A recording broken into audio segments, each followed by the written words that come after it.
अन्नपान विषयक परीक्षा भाव। ठीक है, तो ये परीक्षा भाव दे रखे हैं और टोटल जो संख्या में 9 बताए हुए हैं। ठीक है, एक बात तो आपको याद रखना है। ठीक है, और कौन कौन से इसको भी आपको याद रखना है। एक है चर शरीर अवयवा स्वभावो धातुवा क्रिया लिंग प्रमाणम संस्कारम मात्रा च अस्मिन् परीक्षित। ठीक है, तो ये क्या बोल रहा है कि कुछ परीक्षा भाव दे रखे हैं जिससे आपको अन्नपान विषय की परीक्षा करनी है, और वो कौन कौन से है। सबसे पहला दे रखा चर। चर का मतलब यहाँ दे रखा ब्रैकेट में देश। ठीक है, शरीर अवयव, शरीर का कोई भी अवयव। ठीक है, उसकी परीक्षा करनी चाहिए अपने को। स्वभाव, जो आप द्रव्य खा रहे हैं, अन्नपान खा रहे हैं, उसका स्वभाव क्या है, इसका ध्यान रखना चाहिए। ठीक है, धातुएं, हमारी धातुओं के अकॉर्डिंग वो कैसा हमारे लिए लाभदायक है कि नहीं है, उसका ध्यान रखना चाहिए। क्रिया, आप कोई कैसी क्रिया कर रहे हैं, आप ज़्यादा एक्सरसाइज करने वाले हैं या कम एक्सरसाइज करने वाले, उसके अकॉर्डिंग भी अन्नपान का ध्यान रखना चाहिए। ठीक है, लिंग, जेंडर के अकॉर्डिंग भी लिंग, अपने जो अन्नपान है उसका ग्रहण करना चाहिए। प्रमाण के अकॉर्डिंग करना चाहिए, संस्कार के अकॉर्डिंग करना चाहिए, मात्रा के। ठीक है, अब इनका सही मतलब क्या है वो मैं एक बार और डिस्कशन कर देता हूँ। देखो, सबसे पहले रखा चल परीक्षा। चल परीक्षा में क्या होता है, चल का मतलब क्या होता है, देश। ठीक है, जैसे कुछ लोग आंध्र प्रदेश में रहते हैं, कुछ आप जंगल प्रदेश में रहते हैं। तो आंध्र प्रदेश के जो आदमी होते हैं या जीव जंतु होते हैं, अगर आप उनको खाओगे तो वो क्या होते हैं, गुरु होते हैं। ठीक है, जो जीव जंतु आंध्र प्रदेश में होते हैं, जलचर होते हैं, वो गुरु होते हैं। और गुरु क्या होता है, हैवी होता है। ठीक है, उनका जो मांस होगा वो क्या होगा, गुरु होगा, तो हैवी होगा, पचने में देरी से पचेगा। जबकि जंगल प्रदेश के जो जीव जंतु होंगे वो क्या होंगे, उनका मांस कैसा होगा, उनका मांस हल्का होगा। ठीक है, तो इस तरह से आपको पता लगाना है कि भाई ये हल्का मांस है, ये गुरु मांस है, किस हिसाब से किसको खिलाना है, ये आप परीक्षा करके करना है। दूसरा है शरीर का अवयव। ठीक है, तो शरीर के अवयव के अकॉर्डिंग भी उसकी आहार के जो गुण है वो चेंज हो जाते हैं। कैसे चेंज हो जाते हैं, जो शरीर शरीर अवयवा शक्ति श्रम स्कंद आद्य। तो यहाँ लिखा है शक्ति मांसाद गुरु स्कंदम। ठीक है, शक्ति जो होती है उससे भी गुरु क्या है, स्कंद है। स्कंद मतलब कंधे वाला पार्ट। ठीक है, शक्ति मतलब जो अपने पैर वाला जो पार्ट है वो, शक्ति मतलब जंगा, देखो ये लिखा हुआ। ठीक है, और कंधे का मांस। ठीक है, और उस कंधे के मांस से भी गुरु क्या चीज है, क्रोड। ठीक है, क्रोड मतलब मद शरीर जो होता है। ठीक है, और उससे भी हैवी क्या चाहिए, सिर। तो ये हैवीनेस का क्रम बता रखा है। ठीक है, कौन सी चीज हमारे लिए ज्यादा गुरु है, कौन सी हमारे लिए लघु है। ठीक है, तो ये क्रम दे रखा है, इस क्रम को थोड़ा सा आपको याद रखना है। ये पूछ लिया जाता है कि कौन सा क्रम सबसे ज्यादा गुरु है, तो इस क्रम को आपको याद रखना है। ठीक है, लास्ट तक ये। ठीक है, तो बस इसके अकॉर्डिंग कि भाई आपको अगर लघु चीज मांस खिलाना, मांस में भी लघु मांस खिलाना है, तो सबसे पहले आपको उसके देश की परीक्षा करनी है, फिर उसके अवयव की परीक्षा करनी है कि कौन सा मांस हमको सबसे लघु होगा, तो उसके अकॉर्डिंग पेशेंट को मांस खिलाने के लिए बोला जाता है। ठीक है, उसके बाद स्वभाव। अब कुछ चीज़ें स्वभाव से ही गुरु होती हैं, जैसे उड़द की दाल है। कुछ चीज़ स्वभाव से लघु होती है, जैसे मूंग की दाल है। ठीक है, तो इन चीज़ों का भी ध्यान रखते हुए स्वभाव की परीक्षा करनी चाहिए। ठीक है, नेक्स्ट देखो, धातु के अनुसार परीक्षा। ठीक है, धातु नाम शोणित आदि नाम गुरु विद्यात उत्तोत्रम। जो हमारी धातुएं हैं, तो हम सबसे पहले रस रक्त मांस मेद, तो आपको वैसे ही दिखेगा कि रस से मांस मेद अस्थि मज्जा शुक्र की तरफ जाते हैं, तो उत्तरोत्तर क्या होता है, गुरुता बढ़ रही है। ठीक है, हैवीनेस बढ़ रही है। तो इन सब चीज़ों का भी आपको ध्यान रखना है कि उत्तरोत्तर धातुओं की गुरुता, भारीपन बढ़ता है। ठीक है, ऐसे ही देखो क्रिया के अनुसार परीक्षा। जो व्यक्ति आलसी होगा वो गुरु होगा। ठीक है, और जो व्यक्ति एक्सरसाइज करने वाला होगा उसका मांस हल्का होगा। ठीक है,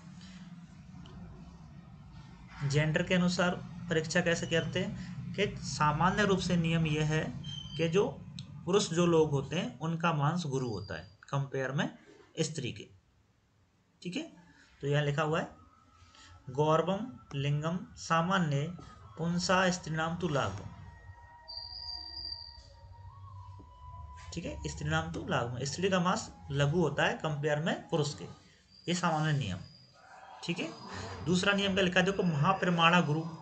अगर एक ही जाति में एक बड़े शरीर का है और एक छोटे शरीर का, तो जो बड़े शरीर का जो होगा महाप्रमाण वाला होगा वो गुरु होगा। ठीक है। और दूसरा आपका लघु होगा। तो प्रमाण का भी ध्यान रखना है आपको। ठीक है। संस्कार परीक्षा, संस्कार मतलब हम किसी चीज को संस्कारित कर देते हैं। ठीक है। संस्कारित करने से उसके कुछ गुण चेंज हो जाते हैं। ठीक है। तो देखो यहाँ लिखा है गुरु नाम लाघवम विद्यात संस्कारात विपर्य। संस्कार से गुरु पदार्थों को भी लघु पदार्थ में चेंज कर सकते हैं। ठीक है। अब उस चीज का आपको ध्यान रखना है कि किस में क्या संस्कार करें कि उसके गुण चेंज हो जाए, उसके अकॉर्डिंग उसको प्रयोग करना चाहिए। जैसे एग्जाम्पल दिया है इसने, विधि धान्यम स्वभाव से भारी होता है। ठीक है। और उसी धान्य को अगर लावा बना दिया जाए, ठीक है, उसी से बना हुआ धान का लावा हल्का होता है। ठीक है। तो उसको संस्कार कर दिया उसने अग्नि से, तो वो लघु हो गया। बस इतनी सी बात। ठीक है। तो आपको ध्यान रहना है किस संस्कार से उसके गुण में परिवर्तन हो जाएगा। उस गुण में परिवर्तन करके अगर वो फायदेमंद है तो उसको प्रयोग करा सकते हैं पेशेंट। मात्रा के अनुसार परीक्षा, आपको कितनी मात्रा लेनी है, मात्रा के अनुसार परीक्षा जो है पहले भी पढ़ चुके हैं। ठीक है। 5वें चैप्टर में। तो इसमें देखो क्या रहेगा, अल्प आदाने गुरुणा लघुना च अति सेवने। जो गुरु पदार्थ होंगे उनको कम मात्रा में प्रयोग करना चाहिए, जो लघु पदार्थ होंगे उनको अधिक मात्रा में भी सेवन कर सकते हैं। मात्रा कारण उद्दिष्टम द्रव्याणाम गुरु लाघवे गुरुणाम अल्प आदेयम लघुनाम तृप्ति स्थिति। ये लाइन पहले भी आ चुकी है। तो गुरु पदार्थों को कम मात्रा में ग्रहण करना चाहिए और लघु को तब तक ग्रहण करना चाहिए जब तक उसकी तृप्ति ना हो जाए। ठीक है। तो मात्रा द्रव्यापेक्षित। ठीक है। ये ये जो द्रव्य हैं वो मात्रा की अपेक्षा करते हैं और मात्रा से ही अग्नि की अपेक्षा होती है। ठीक है। अगर ज़्यादा मात्रा में ग्रहण करेंगे तो अग्नि आपकी मंद हो सकती है, कम मात्रा में ग्रहण करें तो अग्नि आपकी बढ़ सकती है। ठीक है। तो इन चीज़ों का भी आपको ध्यान रखना। आगे देखा बलम आरोग्यम आयु और प्रमाण प्राण अग्नि के आश्रित हैं। बलम आरोग्यम आयुष्य प्राणस्य अग्नो प्रतिष्ठिता। जो बल है, ठीक है, वो आरोग्य आयु प्राण और अग्नि के आश्रित होता है। ठीक है। आगे की लाइन है तत्र अन्न अन्न पाने ईंधनम नाच अग्नि ज्वलती। अगर ये अन्नपान नहीं मिला, उसको भोजन नहीं मिला किसी बंदे को, तो उसकी अग्नि प्रज्वलित नहीं होगी। ठीक है। और अग्नि प्रज्वलित नहीं होगी तो उसको भोजन नहीं मिलेगा, और भोजन नहीं मिलेगा तो वो कमजोर हो जाएगा और रोगों से ग्रसित हो जाएगा। ठीक है। इतनी सी बात आपको याद रखना। ठीक है। ये बोल रहा है कि दीप्त अग्नि खरहारम करम नित्या महोदरम ये नरा प्रति तस्न्नम आवश्यम गुरु लाघवम। जो जिसकी अग्नि आपकी कैसी है, वो गुरु अग्नि है, वो अग्नि का जठरा अग्नि है, उसकी प्रदीप्त है, दीप्त अग्नि है। ठीक है। जो जो हैवी फूड है, ठीक है, उनको भी वो ग्रहण कर सकता है। ठीक है। और जो डेली रूटीन में अपने वर्क करता है, एक्सरसाइज करता है, ठीक है, ऐसे जो पुरुष हैं वो गुरु आहार को भी खा लेंगे तो उन पर इतना कोई प्रभाव नहीं पड़ेगा। ये लाइन हमने पहले भी पढ़ चुके हैं, दोबारा भी। ठीक है। इसको छोड़ो।